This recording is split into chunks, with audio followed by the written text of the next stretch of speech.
All right, for this next pose, go ahead and get to a standing position. Now, we're going to do a version of down dog. So let's go ahead and get into something resembling down dog. Don't worry, we're not going to stay here for any time at all. Now bring your feet closer. So let's start making it narrow. And then take your feet wide, wider than a mat, and then sink into your shoulders.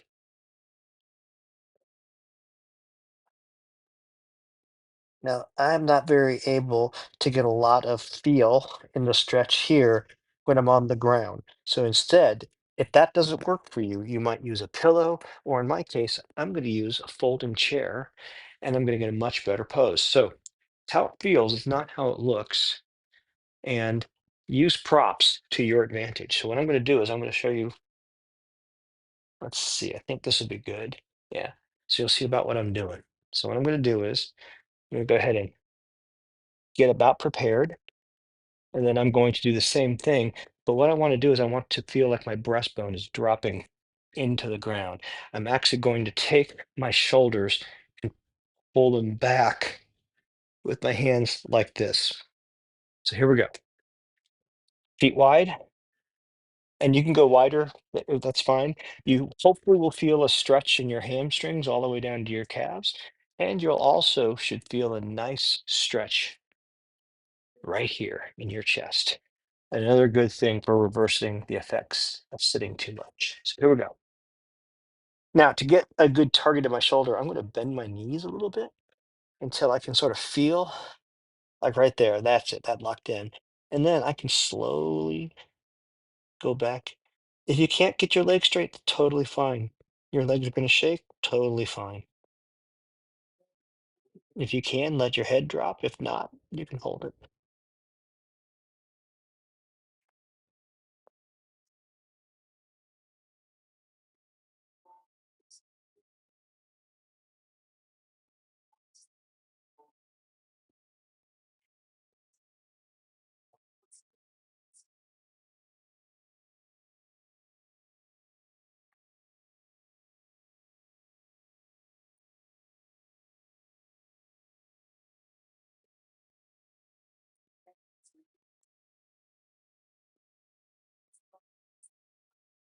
Come back to your breathing.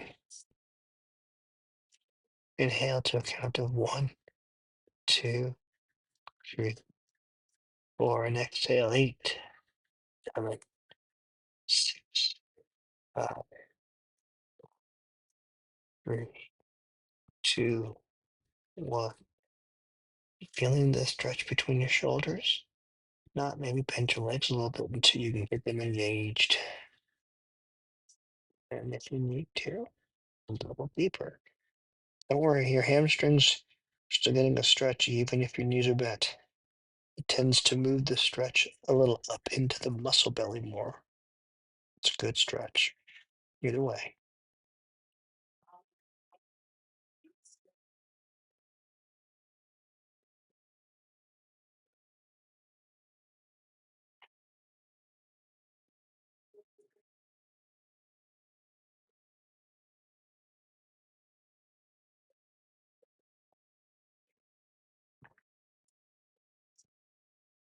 We're here for a long time. So don't go for a really strong stretch at the beginning. It'll come. Let gravity pull you to the ground and your body position and your props resist in just the right way. Allow yourself to melt to the ground without too much exertion.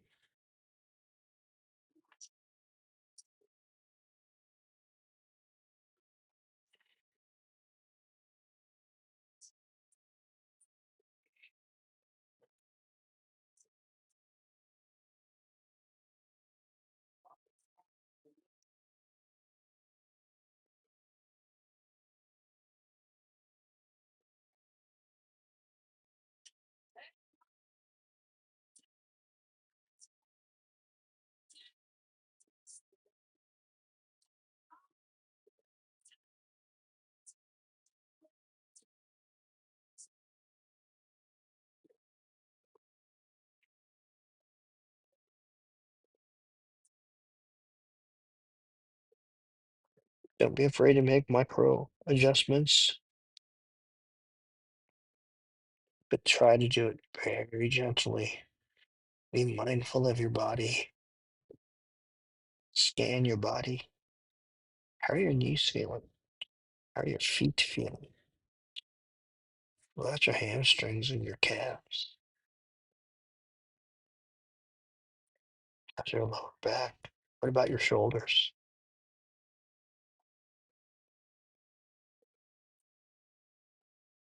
How's your neck doing? If you need to, straighten your neck a little bit. Doesn't have to be down.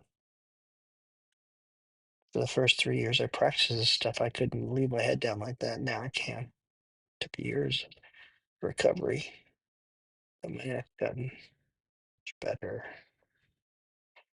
Combination of falling off a train bridge at one point and whiplash at another point.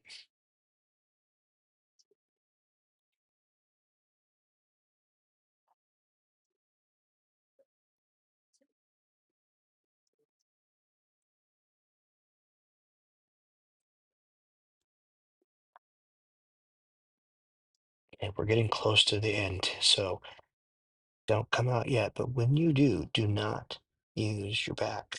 You don't want to use the muscles that have been stretching. So what we're going to do is release with one hand. If you're on the ground, you can probably put your hands on your knees. But for those of you who have your hands up on something, first put one hand down and then put the other hand down. And then everybody bring your feet closer together, maybe half step side by side like this. And then bend your knees, put your knees on your hand and straighten up. Ooh, that was a nice stretch. And there you go. Once I'm back into sort of a neutral or normal position, I'm fine. But while you're in a deep stretch, you really stressed your muscles in a good way. You don't want to use them for 4 hours after.